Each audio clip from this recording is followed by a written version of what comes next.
C'est très dans la personnalité du Canada que d'essayer de s'assurer qu'on travaille en équipe.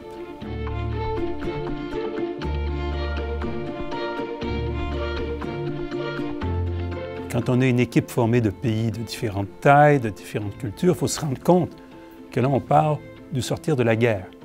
Donc des pays qui se sont fait la guerre et qui doivent trouver une façon de travailler ensemble plus que jamais. Et donc, ça ne pouvait pas être que militaire. Il fallait que ça soit aussi politique. Et le Canada a beaucoup insisté par l'article 2.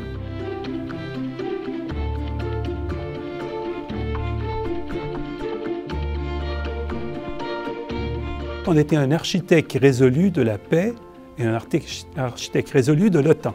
Et pour moi, l'OTAN et la paix, ça va ensemble.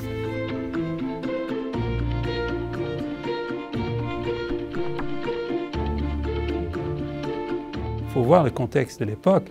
Cette même année 1956 voit la révolution hongroise et vous avez la crise de Suez, où l'Angleterre, la France sont intervenus sur le canal de Suez sans en parler aux autres membres de l'OTAN. C'est justement dans ce contexte qu'a été écrit le rapport des Three Wise Men.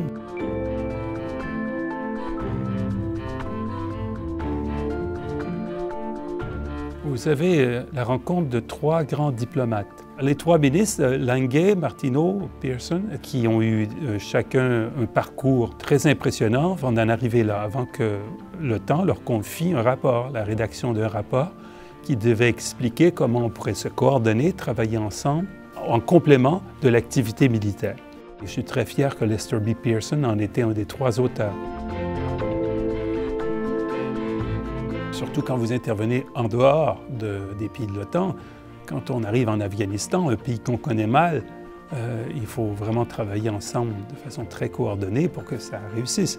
Si tout le monde se précipite sur le même type d'aide, on va tous aider de façon désordonnée, ça ne donnera pas de bons résultats.